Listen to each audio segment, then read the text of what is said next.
Oh, what's good? What's good? It's your boy. Oh Lord, back again with another reaction video. Come on now, look. Hey, I ain't gonna lie, my nigga. Life's no more excuses. I ain't gonna lie. We gotta push these videos out. It's summertime. You know what it is. I missed this last Sunday. What is it? Monday, Tuesday? Yuji versus Denji. Come on now. I think Yuji's gonna win with the domain expansion. Who knows? I don't know, but look. Make sure you we try to hit 6K. And if we do, I'm doing another giveaway. So make sure you like, comment, and subscribe. Without further ado, let's get into the video. Come on now. Say your prayers. Oh, let's try to get this quality up. Yuji versus Denji. The Vessel of Sukuna versus the Chainsaw Man. He's Wiz and I'm Boomstick. And it's our job to analyze their weapons, armor, and skills to find out who would win. 1080p. We need that 1080p, my nigga. Need that. But I bet you if it don't fucking work, I'm going back. Damn, this shit. Hold on. Damn. Y'all gonna do me like that? Oh. A death battle. Wow. If Yuji Itadori was one thing, he was strong. Come on now, 720, my nigga. Come on now. Alright, you got it, bro. You got it. 240. As his grandfather lay dying, he made Yuji promise to help others and not to die alone. A promise Yuji would keep by joining Age 83. They using the other manga. Boy, that boy is not that damn old. I mean, he's older than the manga. But special grade source in the form of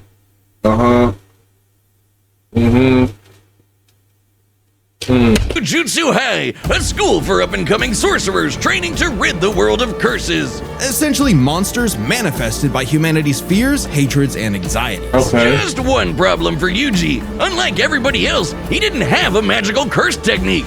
Oh no, he had something way worse. After consuming a cursed finger, like a literal finger, Yuji became possessed by its original owner, the King of Curses, Ryomen Sukuna, the most powerful sorcerer in history. And Yuji's willpower was the only thing holding Sukuna back from controlling his body, killing everything in sight, and taking over the world. So Yuji got to know his surly new roommate, and perhaps one day he would show him a kinder, gentler path. A classic shonen hero's journey if I've ever heard one. Yuji would track down and nosh on the rest of Sukuna's cursed fingers before they caused any more trouble. Fulfilling his late grandfather's wish to use his strength in service of others, surrounded by friends. Helps that he's getting a first-rate education from the strongest sorcerer alive today, Gojo. Gojo would teach Yuji to harness and manipulate the absolutely absurd amount of cursed energy he inherited from Sukuna. Cursed energy is basically like evil ki, and Yuji can use it to see invisible curses and enhance his already superhuman strength and martial arts skills he learned from his gramps, making him a monster in close quarters combat. Yuji knows Taido,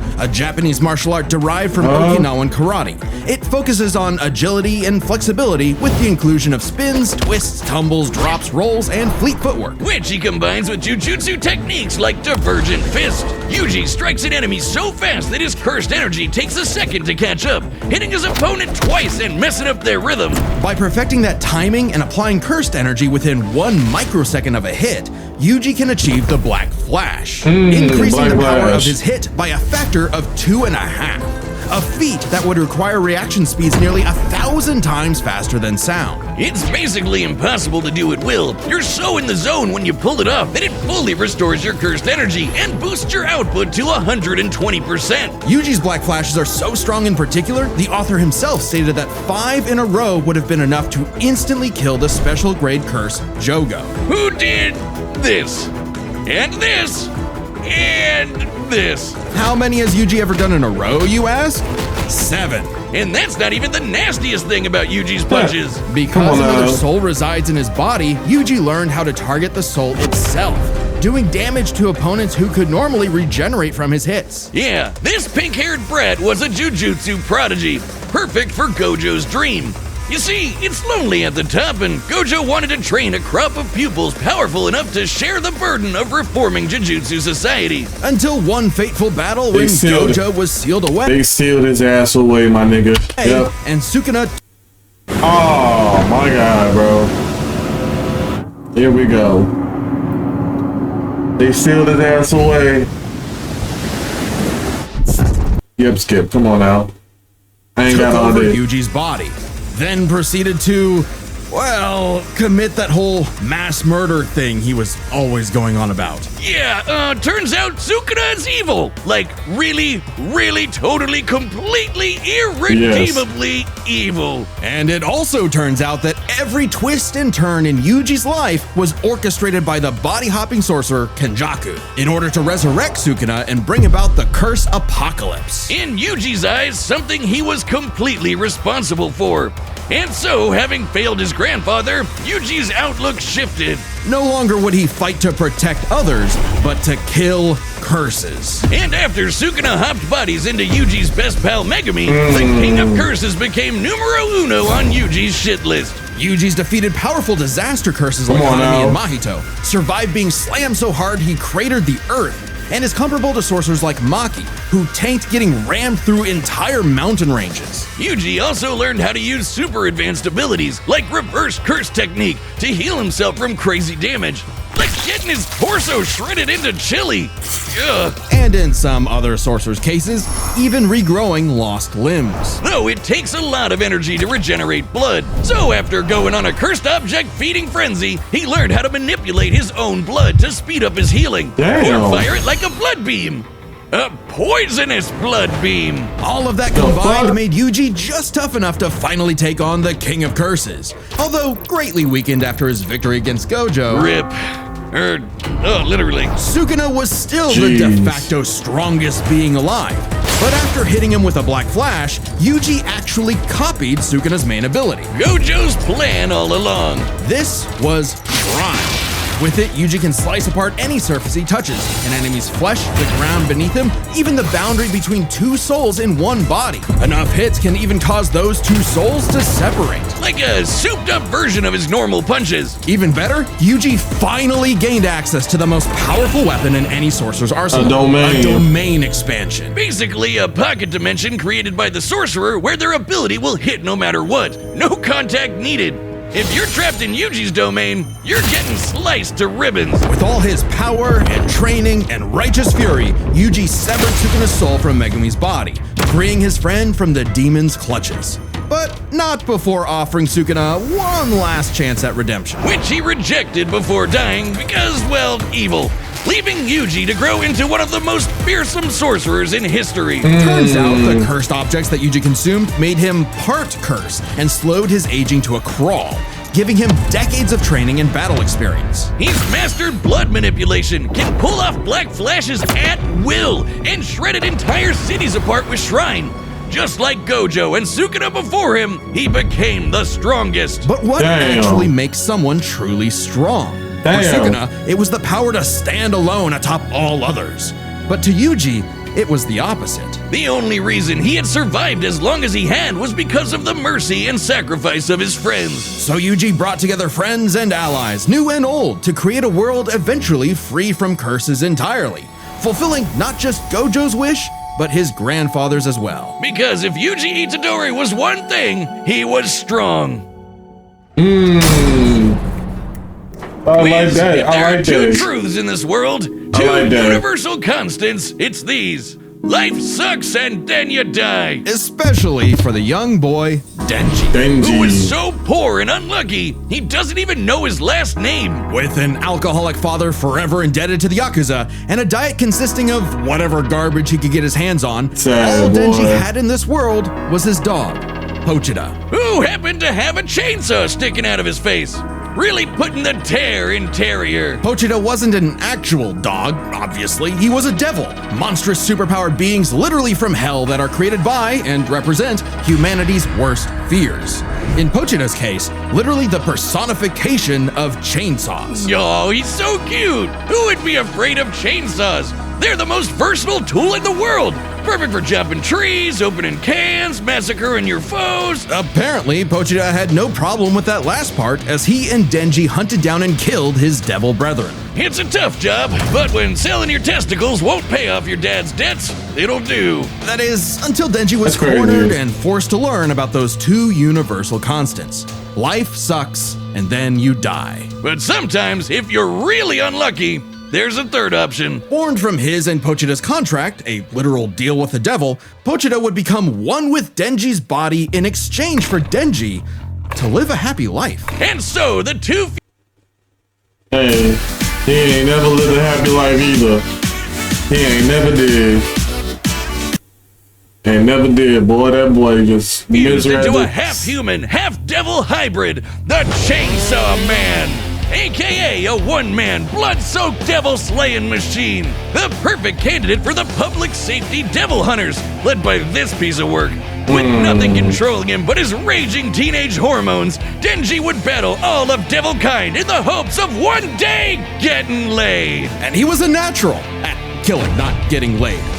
As the Chainsaw Man, Denji can slice through just about anything and generate new chainsaws from any surface of his body. Or swing him around on massively long chains. Oh man, that's so cool. It helps that Denji is incredibly powerful, capable of lifting and throwing cars, surviving being blasted through several buildings, and moving way faster than the eye can see. And if he happens to get torn apart by some ornery devil, no biggie, because he can regenerate from just about anything.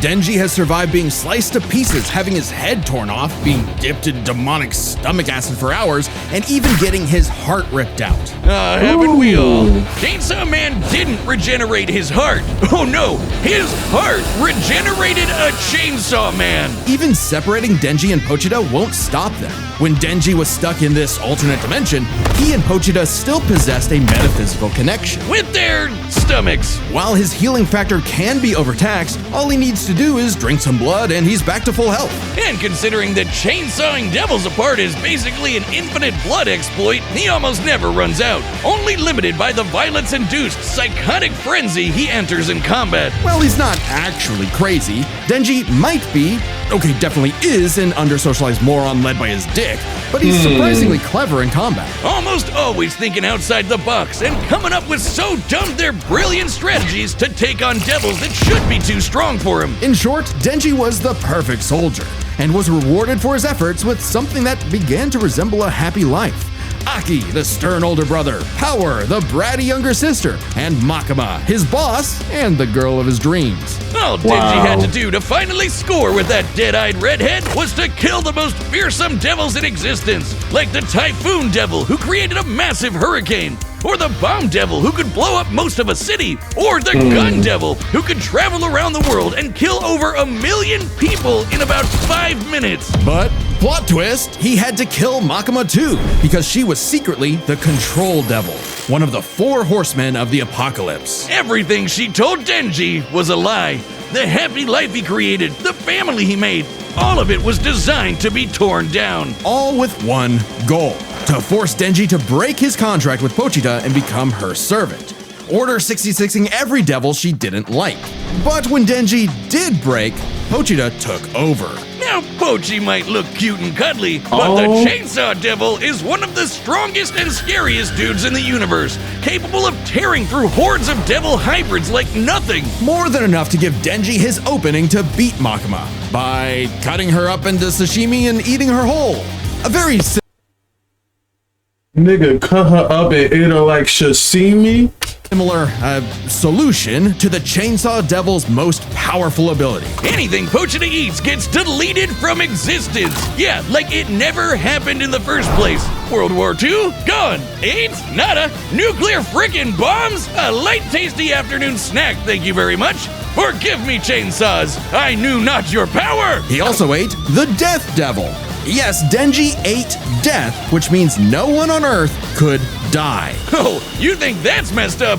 let's talk about his next romance, Asa. A sweet, shy, awkward girl, perhaps Denji's one true love, except for the fact that she shares a body with Makima's sister, Yoru, the War Devil. Who herself is in love with the greatest warmonger of them all, the United States of America.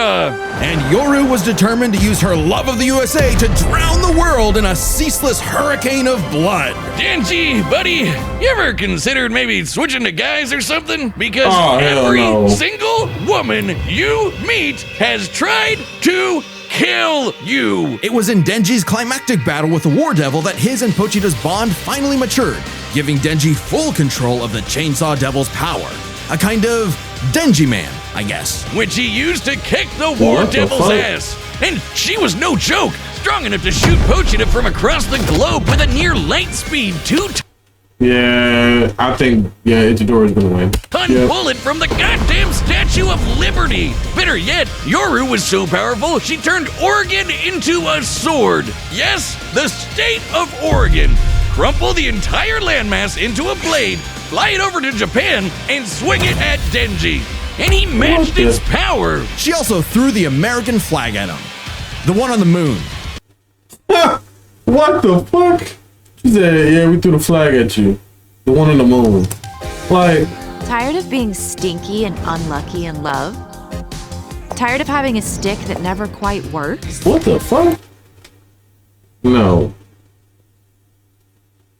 Nigga said the one on the moon. You know, the moon in space. In seconds. And he dodged it. With the whole world literally falling apart, Pochita realized that becoming Chainsaw Man made Denji's dream for a normal life impossible. Something Denji was always too stubborn and selfish to realize until it was too late. So Pochita did what any good dog would do.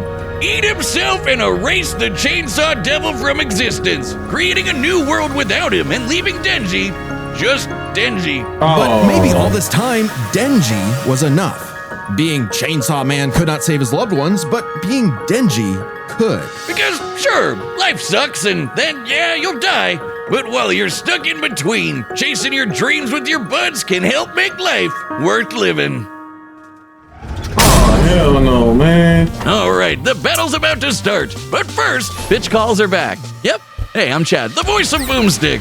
And we've reopened stuff. Yeah, no sir. We don't care. All right, the combatants are set, and we've run the data through all possibilities. It's time for a death battle!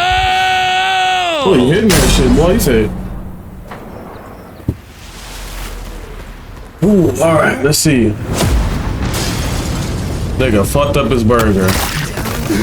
Oh man. Oh no. You're fine. You're fine. This wasn't my fault. I've never felt such weird cursed energy like his before. Say your prayers.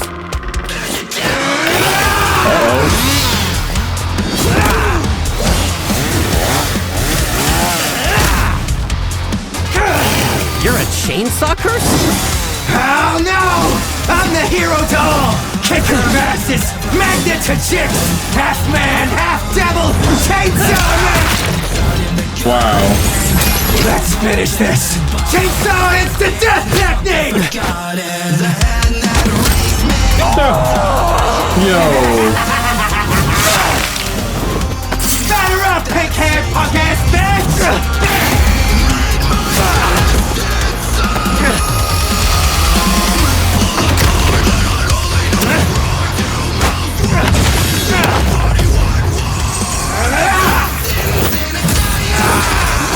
Oh shit. Wait for it. Nigga said wait for it. I realized you had two cursed energy sources in one body, so I separated them. Speaking of,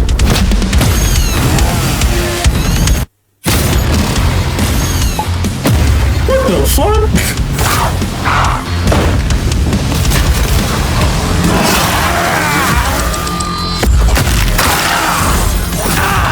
Oh my god. Crap!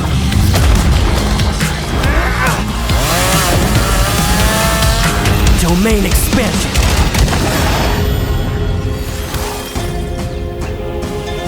That ain't his real domain. You messed up, baby! Pochita and I are brothers! You'll never keep us apart!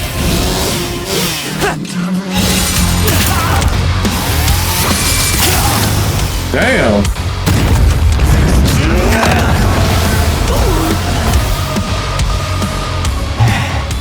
Domain expansion. What the fuck? He hit him with another kick to the fucking. Oh my god.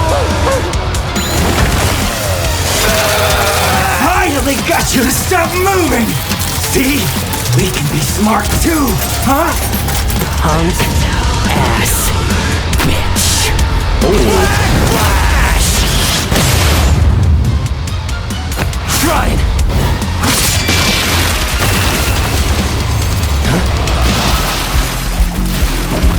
What the fuck? Whoa! Whoa!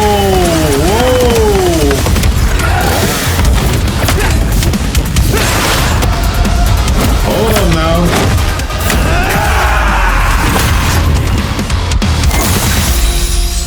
A human and a curse. Brothers. You don't see that every day. So Itadori fucking lost, man.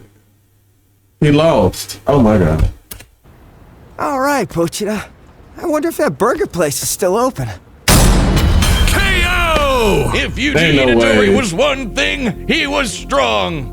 Just not strong enough today. Let's break this down into 4 chapters: their speed, skill, abilities, and power. First off, who was faster? Yuji's greatest speed feat is the Black Flash. In order to apply cursed energy within 1 microsecond of a strike, Yuji would have to move and react at over 900 times the speed of sound. Insanely fast.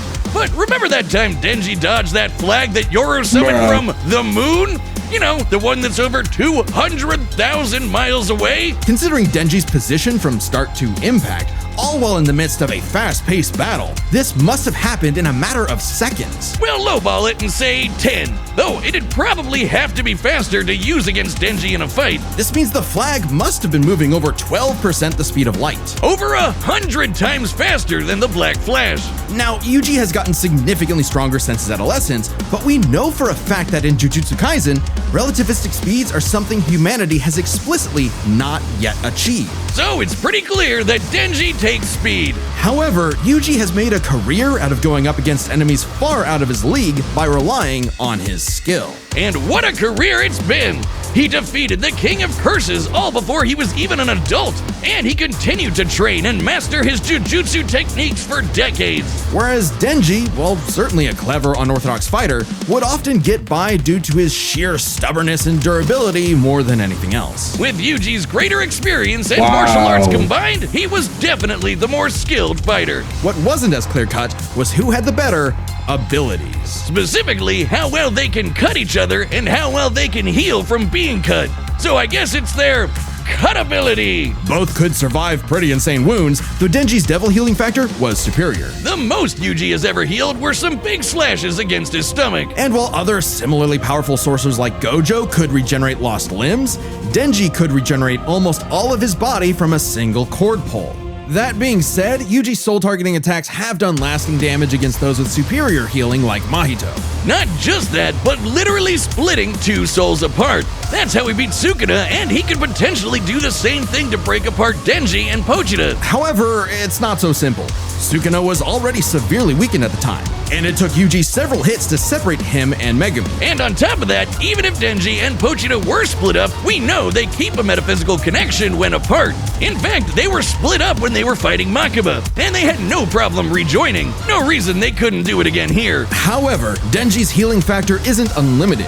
He'll need blood to heal eventually, and the range and speed of Yuji's slashes would force Denji to tank them to get up close. Even if he could, Yuji's healing factor wouldn't last nearly as long against Denji's chainsaws. But then Jeez. Yuji could back off, Denji chase him, and so on. Like an unstoppable force meeting an immovable object, neither had a clear edge in cut ability. So what Wow. it ultimately came down to was power. who could do the most damage and wear the other guy down first. Yuji slicing apart an entire city is one of the most impressive feats in all of Jujutsu Kaisen.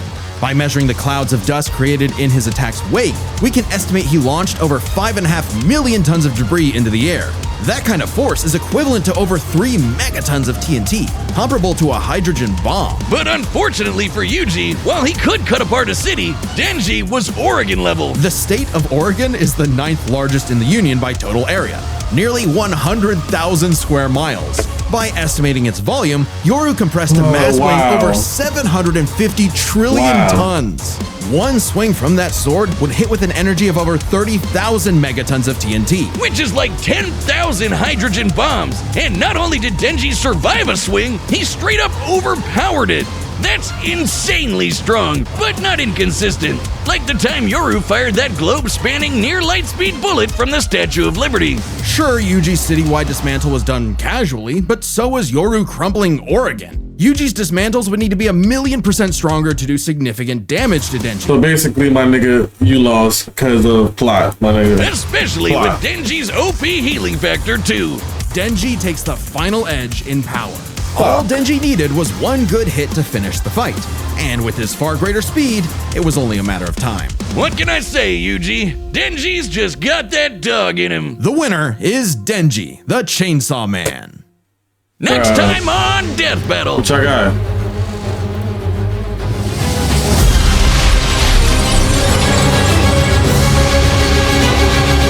Superman? Subscribe and join The Sentry versus Superboy Prime. The as a fuck? member to see more Death Battle. Thanks. What the hell?